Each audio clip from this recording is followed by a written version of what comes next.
Hey everyone, so we're going to continue our discussion about kinematics and our discussion of how we can describe the movement of objects to go to the next part. Well, we start off where it said we describe the object's position, distance, and displacement to describe how far an object moves. And now what we're going to do is talk about how fast an object moves. This leads us into something very similar to distance and displacement, and the idea that we're going to end up having two different ways to describe how fast an object moves. The first way is speed. Speed is the rate at which the distance is covered. It's our total distance traveled in a certain amount of time. Velocity, on the other hand, is the rate of change in our displacement versus time. Now, the units that we use to measure speed and velocity is going to be meters per second. So just like distance and displacement, they have the same units as each other. And also just like distance and displacement, they actually can be use the same symbol as well to represent them. A lot of equations, V could either stand for speed or velocity. So keep that in mind. Uh, you'll get a handle of which one's which during the problem. For the most part, usually the V in the equations represent velocity. Now, one thing I want to point out is that velocity is a vector because remember, velocity is the change in displacement over time, and displacement's a vector, therefore, velocity is going to be a vector. That means direction matters, and velocity can be positive or negative. Now, what does it mean to have a positive or a negative velocity? Now, if the velocity is positive, that means that the object is traveling in the positive direction or is moving forward. If it has a negative velocity, it means that the object is traveling in the negative direction or is moving backwards. I'll show an example of this in a second. But before I continue on with this, I just want to mention one other thing is that keep recall that velocity is speed with a direction. So it has both aspects, two aspects, speed aspect and a direction aspect. That means that if we ever say that an object is traveling with a constant velocity, it means that both the object's speed is constant, but also the direction is constant. So if you have an object that's moving in a circle, that object is not traveling with a constant velocity. It is traveling with a constant speed. It can only be traveling with a constant velocity if it's moving in a straight line at constant speed. So just keep in mind that this idea that velocity has two aspects that need to be monitored, I guess. The value that it's traveling at, the magnitude, and the direction. Now, going back to the whole positive and negative, what do I mean by that? Here we have two objects. We have a purple object and a red object. One of them is starting in the net on the negative side, and the other one starting with a positive position. The purple object, though, even though it's starting at the -6 area, it is traveling with a positive velocity because this direction is pointing towards the positive side of the number arrow. The red object, on the other hand, is traveling with a negative velocity. So that's positive, it's moving forward. The red object is traveling in the negative direction. So it has a negative velocity. All right. Now, these are just some more terms that we sometimes use when it comes to speed and velocity. They're not very specific terms. They're just more of things that kind of get thrown out there, and you just want to understand and have an idea of what they're referring to when they say these terms. Like, for example, when they say instantaneous speed or instantaneous velocity. This just refers to your speed or velocity at some specific point. So if you're traveling for an hour on some sort of road trip, uh, you wanted to know your speed at a very specific moment. That would be your instantaneous velocity. It doesn't look at the entire trip. It just looks at one specific point. Your speedometer in the car actually measures your instantaneous speed. So if you ever look at the speedometer in the car, you can see what your instantaneous speed is at any point while you're driving. Now, how does this relate to AP Physics? A lot of times you might be told the initial and or final speed of an object. These are instantaneous speeds at one specific point. Other times you might be told something like the average speed. That average speed looks at the entire trip. And you want to make sure that you differentiate the concept of average speed with this initial and final speeds. So the average speed, as the name implies, is the average of all your instantaneous speeds. Like if we took every speed that you traveled at every second of your trip and we took an average of all of them, that's what the average speed would be. Now, that would take forever in a lot of cases, and it really depends on how fast you're changing your speed. It can get really messy. So there's actually a much simpler way of doing this. We can actually just look at our total distance and our total time. So if we're trying to find the average speed, it's going to be distance divided by time. The distance of our trip divided by the time that our trip took.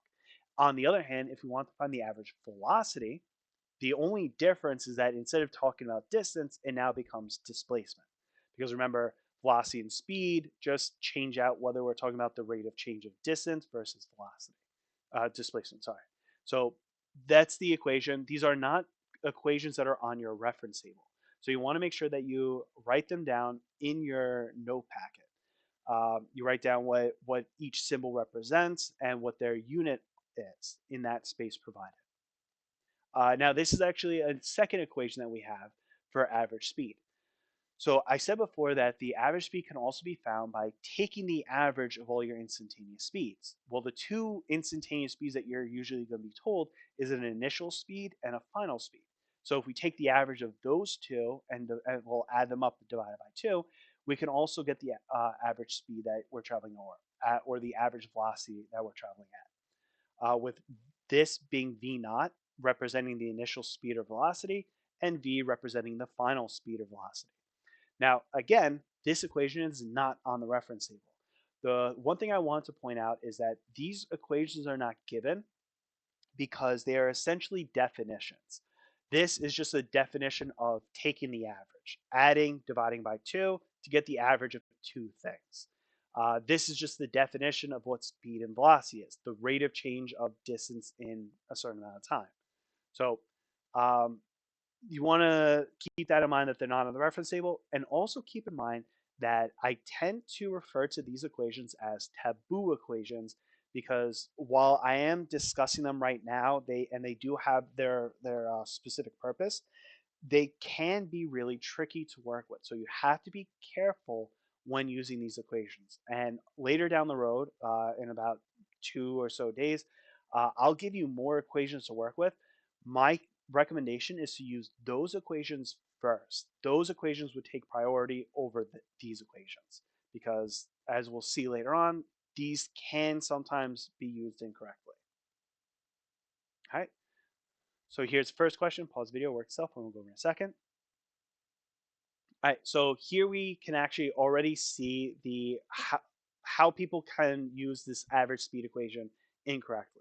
Now, the most common thing that people are going to do is some people are going to do 50 divided by 3 and then 10 divided by 1, get two different speeds, and then average them.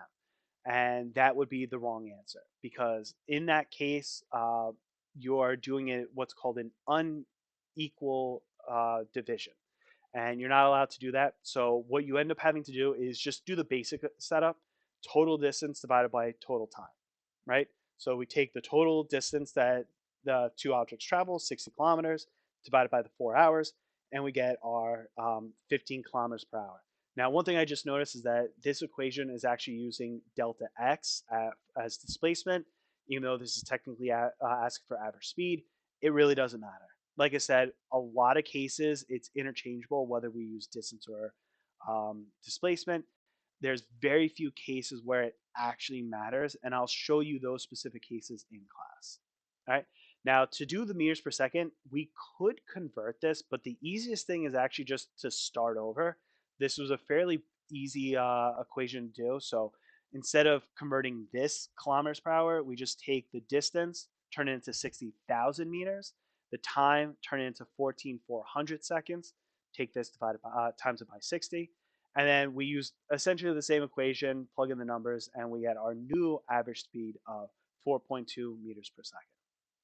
All right, here's the next question. Pause the video, work it itself, and we'll go over in a second. All right, so this has two different parts, and so let's get into it. The first question says, what's the time it takes for them to reach the job? Now, they give us a distance that the person travels as well as the speed that it's traveling at. So we can use the same equation, v bar equals d over t, essentially. So I'm going to do that. Now, there is one thing I want to be careful of. Now, I'm going to write down the given information, but notice how this is measured in kilometers and this is 20 meters per second.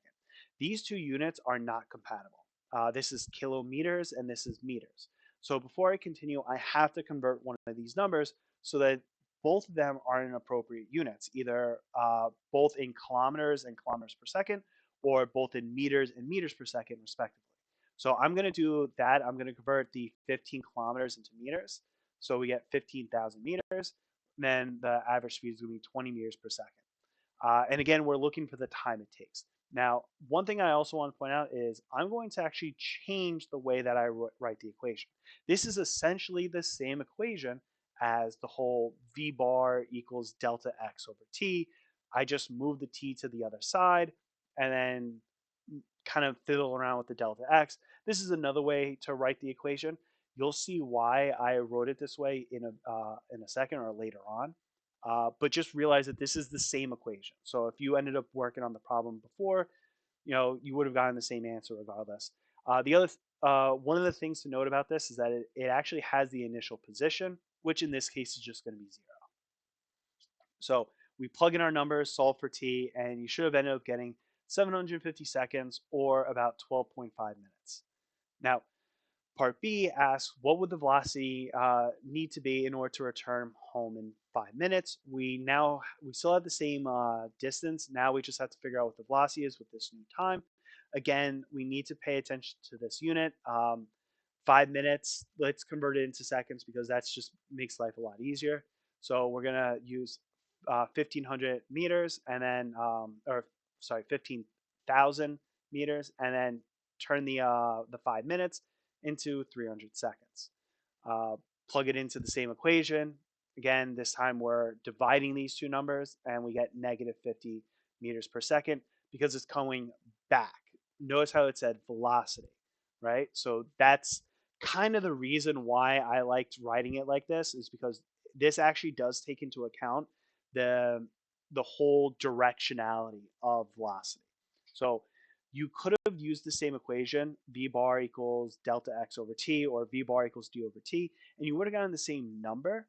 But unless you thought about it conceptually and realistically, like, okay, it's moving backwards, I got to give this a negative sign, you would have missed out on that aspect of this question. So this one was actually a little bit of a tricky question, and it's kind of one of the reasons why I want to show this question. All right, that's about it for the velocity. We're going to actually talk about the concept of relative velocity in class because that is a little bit of a nuanced scenario. So the main idea to take away from this is the two equations that we have for finding the average speed of an object and the difference between speed and velocity as concepts, what it means to have a positive velocity and what it means to have a negative velocity. If you have any questions, feel free to let me know. Otherwise, good luck and have a great day.